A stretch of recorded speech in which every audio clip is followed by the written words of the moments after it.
Before we get into the actual video, I'm going to do a rambly intro, so there'll be timestamps if you would like to skip.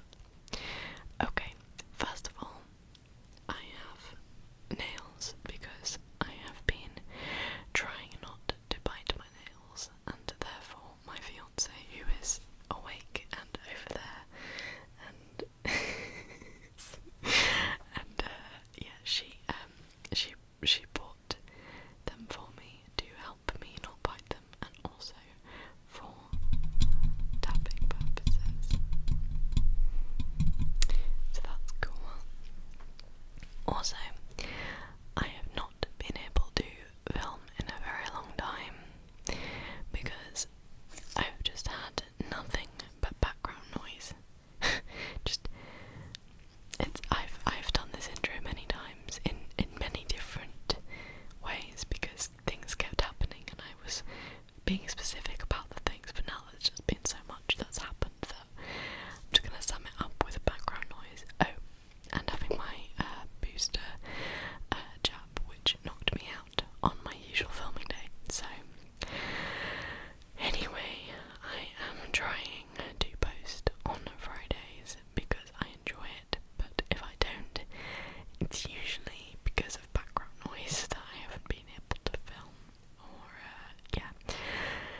Anyway, today I thought I could make a video about books that I love because why not? And hopefully you get some recommendations out of this if you have a similar taste to me. I have a bookstagram as well, which I'll link down below in case you are interested in more of my reviews and etc. My feed is only book recommendations, so ones that I really liked, and not all of them are included in this video because I'm just doing my favourites in this video. But in the highlights on my bookstagram I have short reviews and meh reviews, so, and like bad reviews, so just in my feed are the good ones, so in my opinion. But yes, let's get into this. So first up, I'm starting with non-fiction. This is my only non-fiction book. I will try and show you it. I've not got much space. There you go. Yeah. So this is Feel Good 101 by Emma Blackery, who I've mentioned before. She is a musician and YouTuber. I discovered her through YouTube. And she released this book quite some time ago, but I did not get it when it first came out, and I regret that.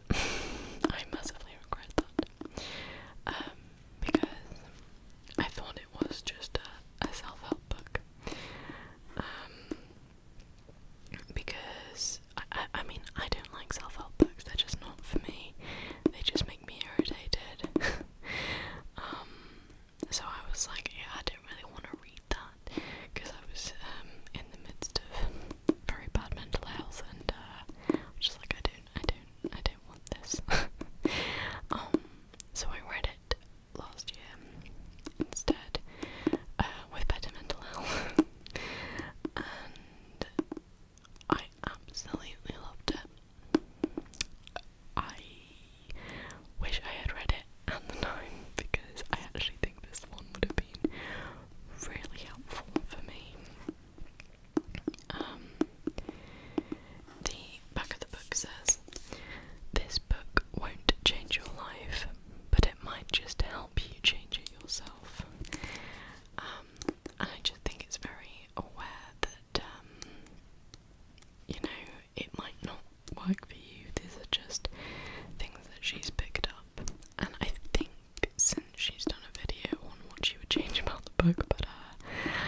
reading the book was cool. It had some extra stuff that I thought was really fun.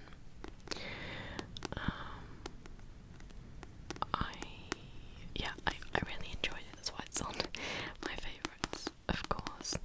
But I didn't immediately think of it when I thought of my favourites. I was like, yeah, I really like that. But it didn't make the list. Nevertheless, I considered it, and it is here. I had minor issues with the writing, but honestly, nothing much. I have a full review on my bookstagram. I'm not here to talk about what I didn't like. I wanted to talk about what I did like a bit, but it has been a while since I've read this, so I'm not going to be very specific. All I wanted to say was, I think it is a very good book. It's it's good. That's basically what I was gonna say. It's good for teens, I think. Though I'm sure adults would enjoy it too. I think it's aimed for teens, but it's a good LGBTQ plus story. And it has some really good characters, and I enjoyed it. I enjoyed it quite a lot. In fact, at the time I enjoyed it so much that I couldn't put it down. And I read the entire thing in like, I don't even know, maybe a couple of days. I don't know. I can't remember now, but it is good. Like I said, I had only a few negative thoughts about it, but overall very good. I didn't like the sequel, but we won't talk about that. What is good is this.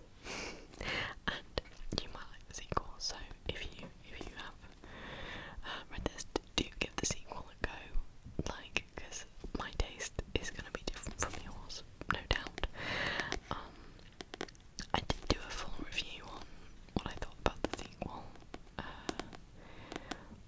which is still available, I believe, if you go through my bookstagram or through Amino. But yeah, this one, very good. Liked it a lot.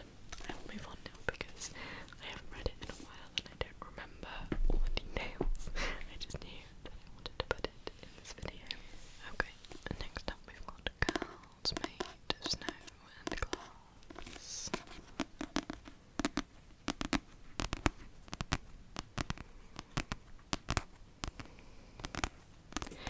I recently reviewed this one on my bookstagram, even though I read it almost a year ago. And again, it's one that I don't remember a lot about, but I love it.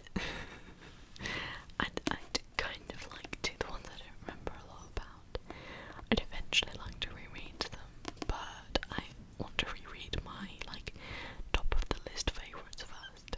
And I also have a massive to be read, and I'm definitely getting through that because there are so many books that I've never tried that I'd love to try, but this is very good. It is a retelling of the Snow Queen. It is interesting. I found it very interesting.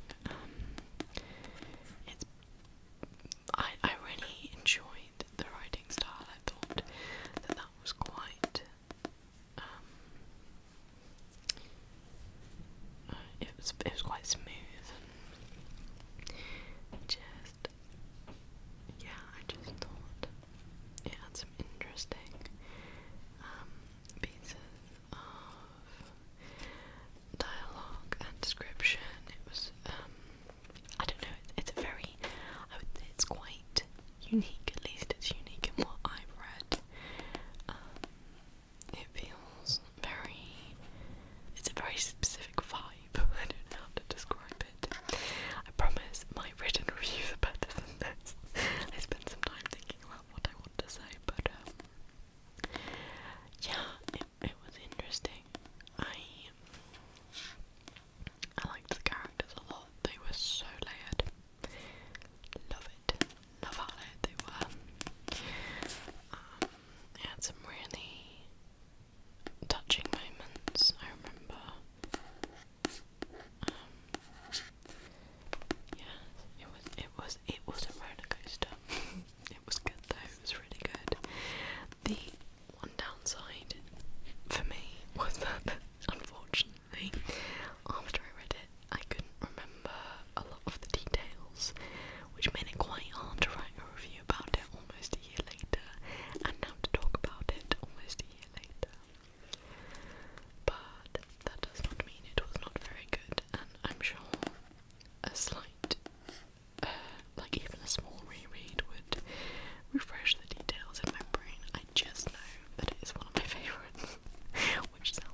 not only has it got so many twists and turns that I did not see coming at all,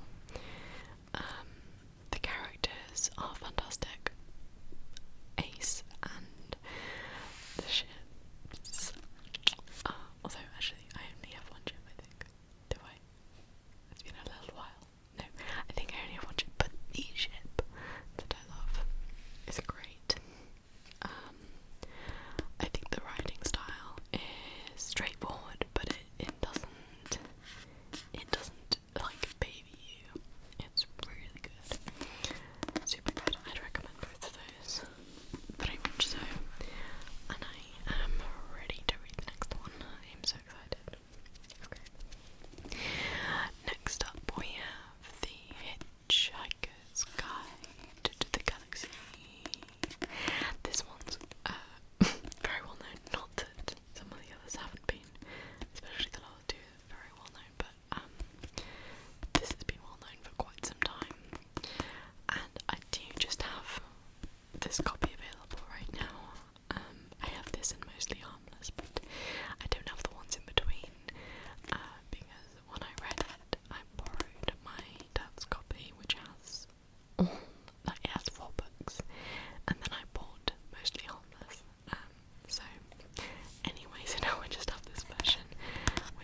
I was doing The Hobbit, and if I liked The Hobbit, I was going to do Lord of the Rings. And I loved The Hobbit, actually, which is why I have this really nice version now, which again I got for my birthday. It's a little bit dusty. Been sitting on my shelf. But it is absolutely amazing. Let me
this game